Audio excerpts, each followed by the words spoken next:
Got something new from Atari today, but it brought me to thinking.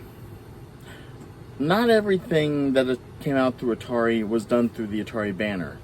Yes, you had your third-party developers. You had Activision, you had Magic, you had Data Age, and US Games, and so many down the line. M Network. I mean, I could think of stuff off the top of my head. But there's one that doesn't get as much attention as it probably should. This was a company that was so powerful, they were able to rebrand Atari games and Atari products under its own banner. It's a brand name that's not as prominent as it once was, but still has a pretty powerful memory in people's minds and imaginations, and a deep sense of nostalgia, because this was a store that had everything. That brand is Sears, and the label they brought the Atari out was under the Sears Tele-Games label. They were able to repackage a lot of Atari games and put their own titles. Breakout became Breakaway 4. Video Olympics was Pong Sports. But they also had 3 games that were not under the Atari banner. They were exclusively to Sears Tele-Games. Those 3 games: Submarine Commander, Stellar Track, and Steeplechase. We're going to cover those 3 today. Starting off, Submarine Commander. Well, starting out, looks like the water's green. You're actually below the surface, and you've got boats up above you, and you're trying to shoot them. And it looks like up above is the sky. Well, used to water being blue, but I guess you didn't want to confuse water with sky, so... Well, in some cases the water's green, so I guess they made it green. Here you're just diving down and diving up, and you're trying to fire your torpedoes underwater. I've got some boats trying to sink a few. And also making sure your points go up. Alright. That one took 2 hits. That. 2 hits. Got 1. Alright. I guess it varies. Checking out the points. Hit some boats 2 times. They go down. Hit some 1 time. They go down. Went down. And some are fast as Hades. And also got a sonar off of the left-hand side, but I'm not exactly sure how good that is. Maybe it does detect an enemy coming through, but because it looks like yellow, red, looks like it does go red and orange in some areas. I guess when an enemy is passing by you, and you have to shoot it out. Okay. I'm assuming that the above is your oxygen indicator, and well, maybe the below is your oxygen indicator. And where the points are, I'd say, yeah, the points are up top, and the oxygen is that's what I believe. But you're still going away torpedoes, trying to run up your score. And you've got some boats. And looks like it's just a matter of up and down, as you're just getting the boats above the water. Sonar off to the left-hand side. That one took a little bit of doing. The other one you just damaged. You're able to blast it once, but he still got away. I guess the ones with the stacks are definitely the tougher of them. Big boats you have to do at least twice. And the smaller boats, I guess you can get one in. Nope, that smaller boat, still pretty durable. Just blasted twice. This was a Sears title I did not have when I was growing up, so looking at this is pretty curious for me. I knew of the others, Steeplechase and Steeplechase. It's a boring game, I think, but it can be fun once you're used to it. Submarine Commander, I think, was going as well as it could for the experience of operating an attack sub. I mean, with your sonar, your depth perception, oxygen, and also targeting your enemies. It's a fun little game to play. You have to blow up ships underwater. Some you have to take 2 hits in. It's not bad. You can, it's simple enough, and actually I haven't really been able to notice any offensive capabilities in it, but maybe I'm missing something. It's definitely something I want to play a little more on. But, the game that comes next, well, it's probably not as fun as it was in its day. Actually, in its day, I think you'd have a hard time still figuring it out. That game, Steeplechase.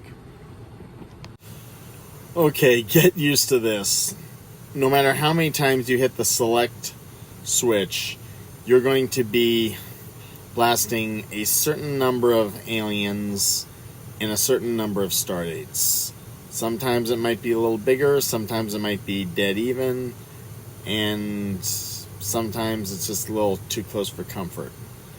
But it always feels like you're never going to get the right combination. And yeah, you're juggling through a text menu and shows you some graphics. This is the short range scan. Your ship kind of looks like the Enterprise. You've got 12 aliens, 14 star dates, and it also gives you photons, launcher, phasers, engines, short range and long range scan. Long range scan shows you what's up ahead. You have to set your warp to get to the sector you want to get to. For me, this has always been a little hit and miss. So, trying to get to warp to get to where you want to go. Warp course, factor. It's a little hard for me to determine. I guess you're trying to determine your speed and get to the quadrant you want to get to.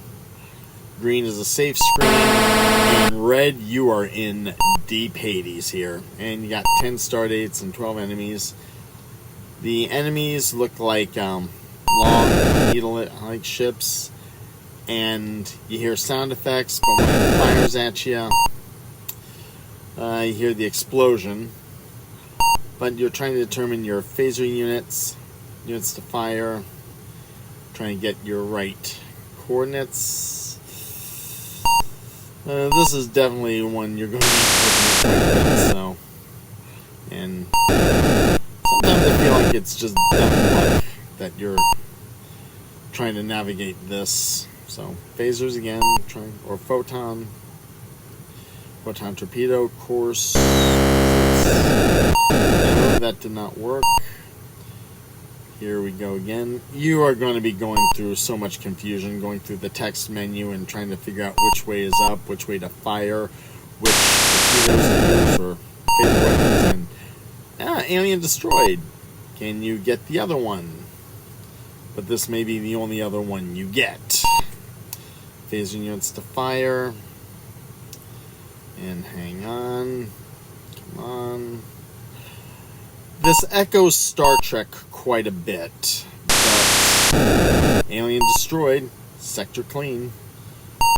It echoes Star Trek a bit in design with your ship. And I'd say the enemy ships do look a little reminiscent of the Klingons. But I don't think they were able to use the Star Trek name. Hence why Sears chose Steeplechase for this So long range scan, and I guess you're trying to determine how you're going to get to where you want to go. So warp 7, I figure faster the better. And nope. For all intents and purposes, this is a text adventure. It can be boring to a lot of us or other players, but for a lot of us, text adventures were where we started. So, in some ways, this is kind of a fun nod that Sears gave us to this golden age of yesteryear, even though it is a bit aggravating.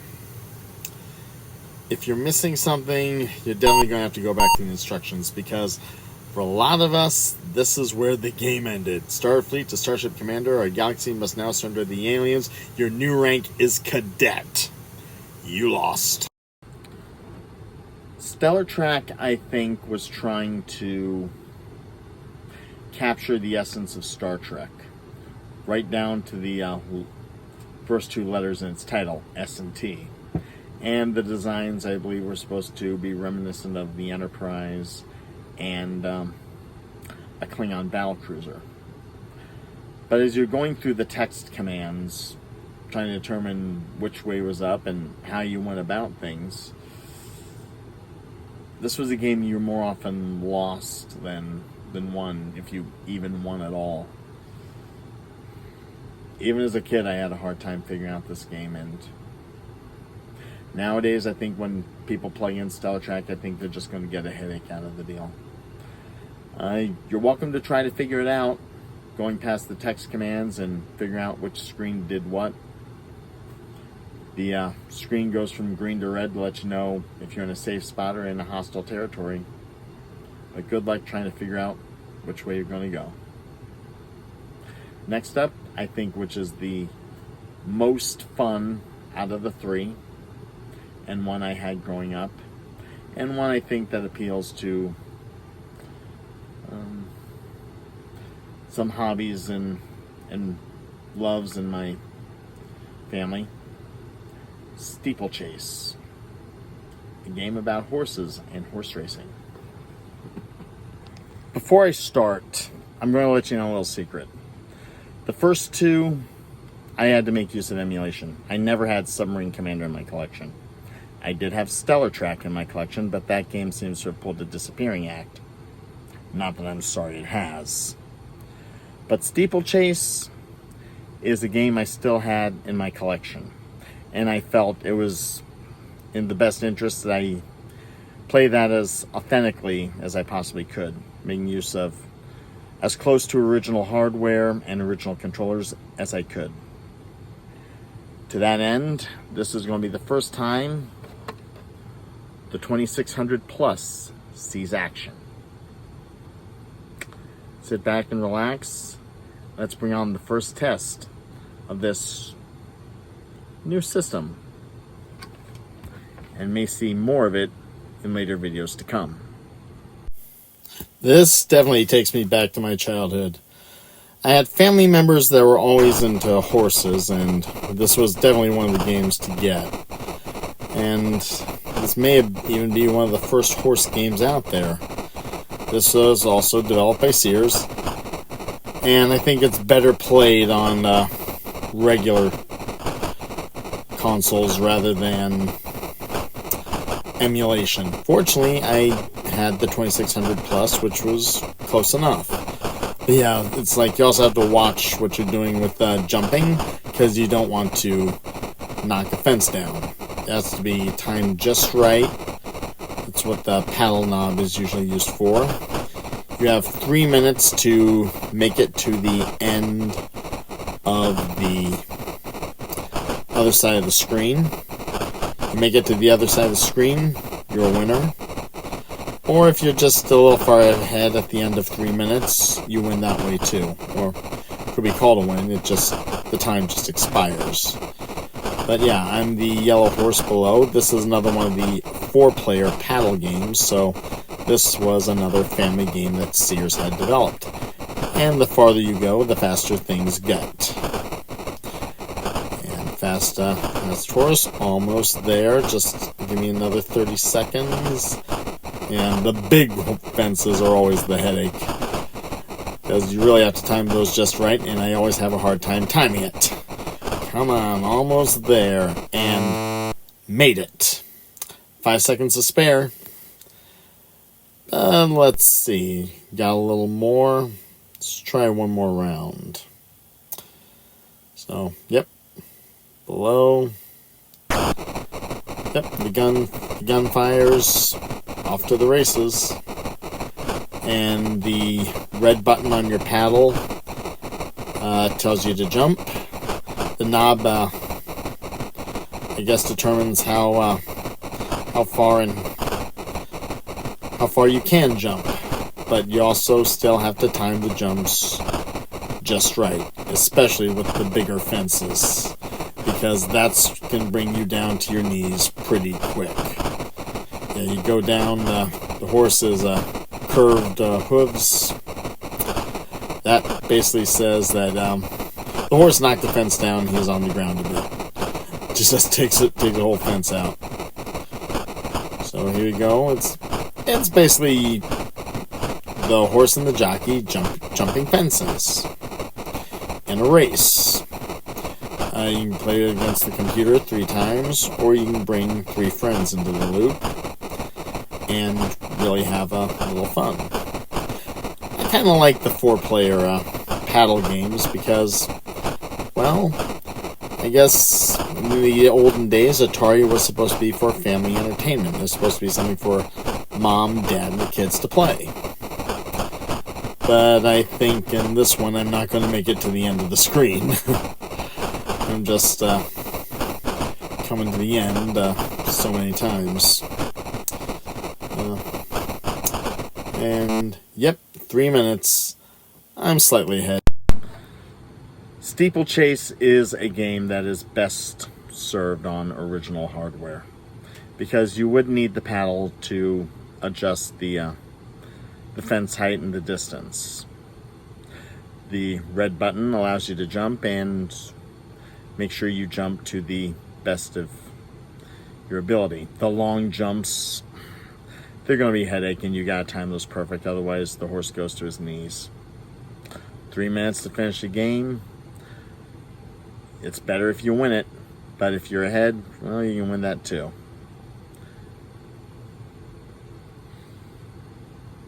For me, Steeplechase still has a charm to it.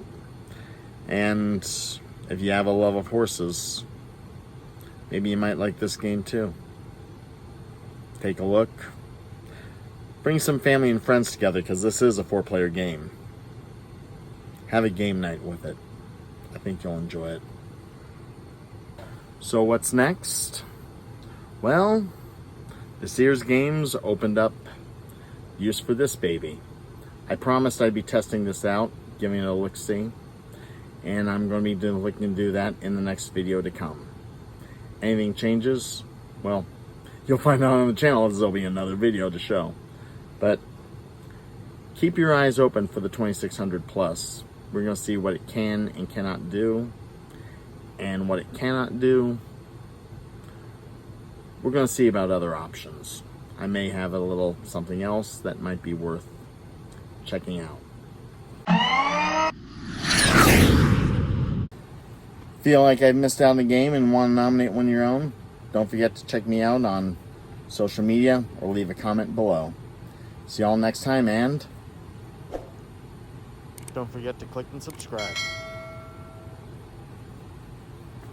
Until next time.